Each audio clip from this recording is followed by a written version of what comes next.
Anorexia nervosa. Dentro da anorexia nervosa, os critérios para fechar um diagnóstico são restrição de ingestão calórica em relação às necessidades básicas do ser humano, o medo intenso de ganhar peso ou de engordar, ter uma perturbação no modo como o próprio peso ou a forma corporal são vivenciados, sendo conhecido como subtipo restritivo e o subtipo compulsão alimentar purgativo. Falaremos mais adiante sobre cada critério. Existem 3 características essenciais no diagnóstico da anorexia nervosa, que são a restrição persistente da ingestão calórica, o medo intenso de ganhar peso ou de engordar, ou ter um comportamento persistente que interfere no ganho de peso, e a terceira característica é a perturbação na percepção do próprio peso ou da própria forma, ou seja, como o paciente se vê. Sendo assim, o indivíduo mantém um peso corporal abaixo daquele minimamente normal para sua idade, seu gênero, para sua trajetória de desenvolvimento e para sua saúde física. Outro critério de diagnóstico é que o peso do paciente esteja significativamente baixo, ou seja, inferior à faixa mínima normal, ou no caso de crianças e adolescentes, inferior à faixa mínima esperada pelo IMC. Os intervalos de IMC são derivados das categorias da OMS, Organização Mundial da Saúde. E o clínico deverá considerar diretrizes numéricas disponíveis, bem como a constituição corporal do indivíduo, a história de vida dele e a existência de qualquer perturbação fisiológica. Outro critério diagnóstico fala sobre o medo intenso de engordar, e esse medo intenso de engordar não costuma ser aliviado pela perda de peso. A preocupação acerca do peso pode aumentar até mesmo se o peso diminuir, e os indivíduos mais jovens com anorexia nervosa, bem como alguns adultos, podem não reconhecer ou perceber o medo de ganhar o peso.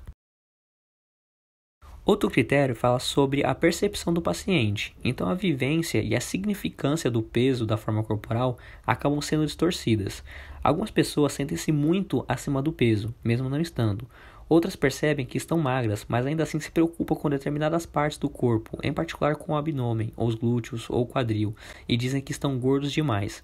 E são altamente dependentes de suas percepções da forma e do peso corporal como se veem. Algumas pessoas sentem-se completamente acima do peso e elas podem empregar uma variedade de técnicas para avaliar o tamanho ou o peso de seus corpos, realizando pesagens frequentes, o uso persistente de um espelho para checar áreas percebidas de gordura ou uma medição obsessiva de partes do seu corpo.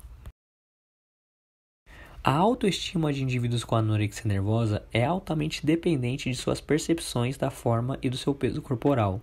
A perda de peso é vista como uma conquista marcante e um sinal de autodisciplina extraordinária, enquanto o ganho é percebido como falha de autocontrole inaceitável. Os indivíduos que têm anorexia nervosa frequentemente não assumem as graves complicações médicas de seu estado de desnutrição, mesmo alguns reconhecendo que estão magros.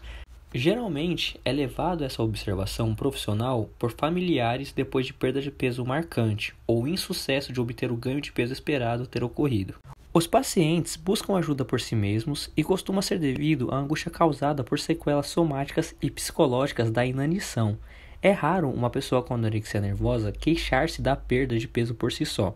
Com frequência negam o problema, e é importante obter informações de familiares ou de outras fontes para avaliar a história da perda de peso e outros aspectos da doença.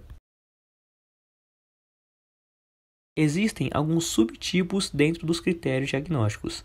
Então tem o tipo restritivo, onde a perda de peso é conseguida essencialmente por meio de dieta, jejum ou um exercício físico intenso, excessivo.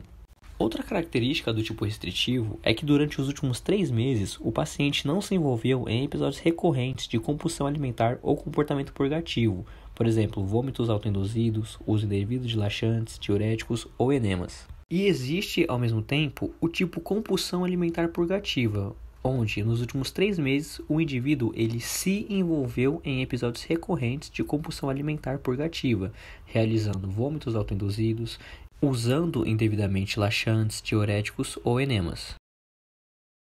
Desenvolvimento e curso. A anorexia nervosa começa geralmente durante a adolescência ou na idade adulta jovem. Raramente se inicia antes da puberdade ou depois dos 40 anos. O início desse transtorno costuma estar associado a um evento de vida estressante, como deixar a casa dos pais para ingressar na universidade. Indivíduos mais jovens podem manifestar aspectos atípicos, incluindo a negação do medo de gordura, e indivíduos mais velhos tendem a ter duração mais prolongada dessa doença. A prevalência de 12 meses de anorexia nervosa entre jovens do sexo feminino é de aproximadamente 0,4%. Pouco se sabe a respeito da prevalência entre indivíduos do sexo masculino, mas o transtorno é bem menos comum no sexo masculino do que no feminino, com populações clínicas em geral refletindo uma proporção feminina-masculina de aproximadamente 10:1.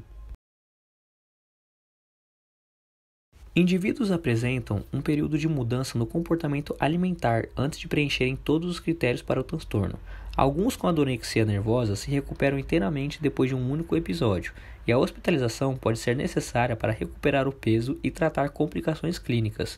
Entre os admitidos ao hospital, as taxas de remissão podem ser menores. A taxa bruta de mortalidade para a anorexia nervosa é de cerca de 5% por década. A morte resulta mais comumente de complicações clínicas associadas ao próprio transtorno ou de suicídio.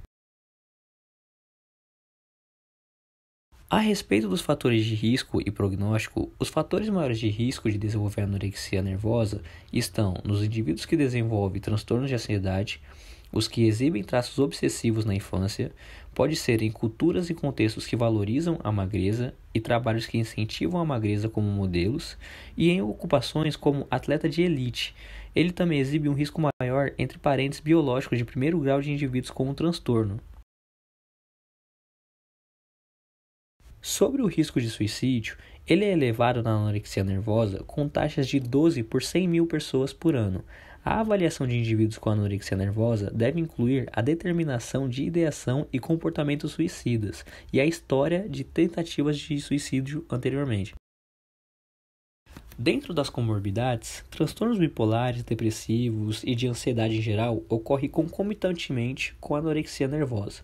O TOC é descrito especialmente naqueles com o tipo restritivo, e o transtorno por abuso de álcool e outras substâncias pode ser comórbido também, sobretudo entre aqueles com o tipo de compulsão alimentar purgativa.